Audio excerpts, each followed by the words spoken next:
나는 대한민국 예비역병장이다.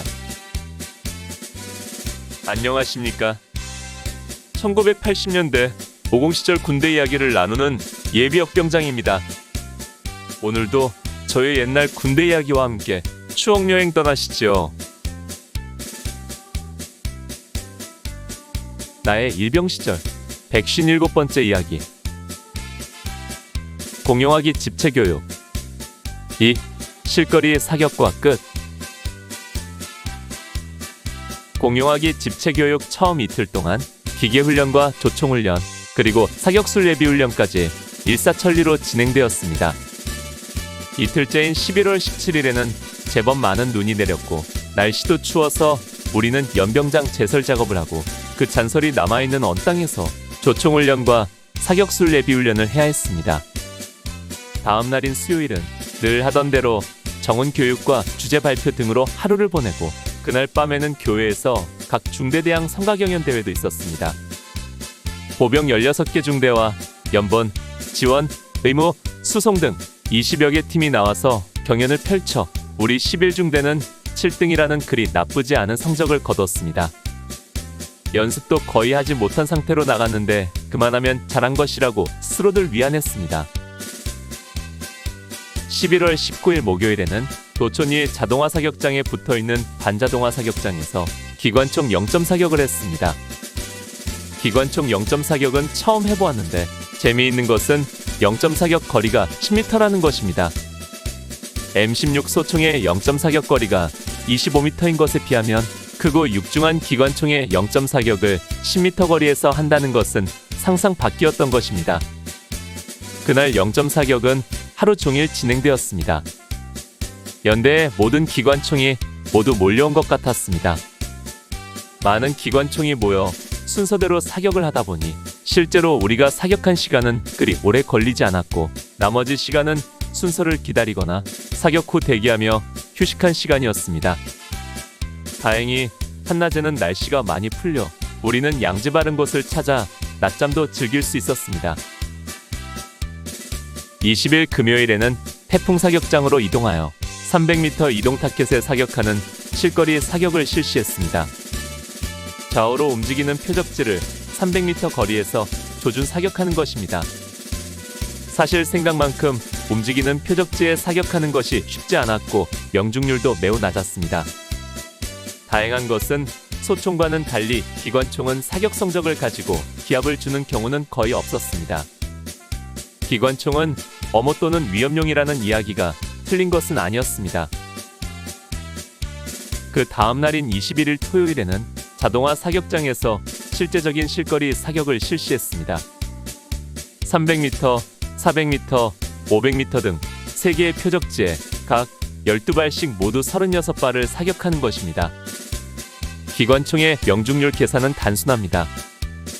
한 표적지에 12발씩 쏘아 그 중에 한 발만 맞아도 그 거리는 명중한 것입니다.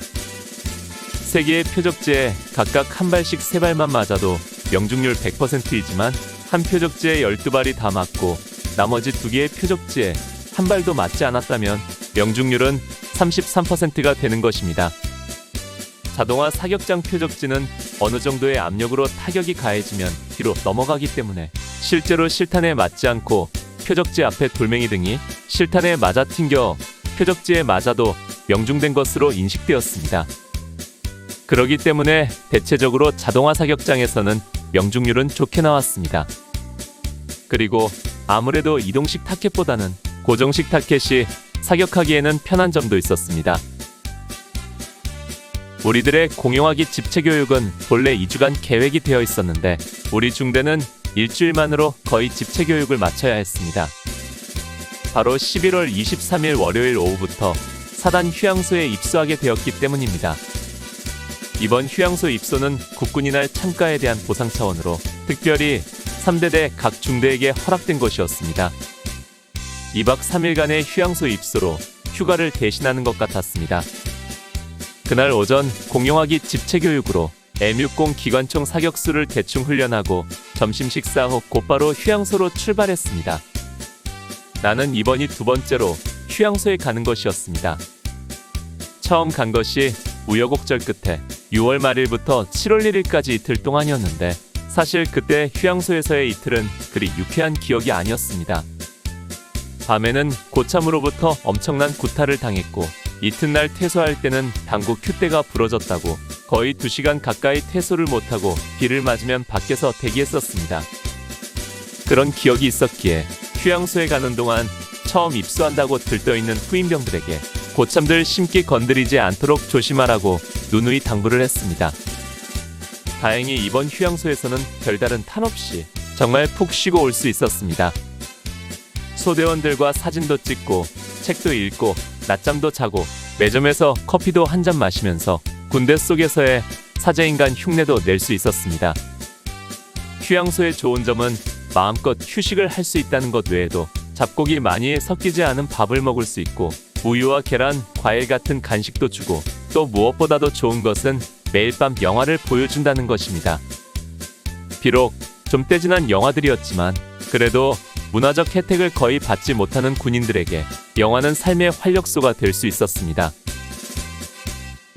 휴양소에 다녀와서는 그 다음 날인 26일 목요일에 M60 기관총의 전술적 운용에 대하여 이론 및 실전 훈련을 끝으로 2주간에 걸친 공용화기 집체 교육이 모두 끝났습니다.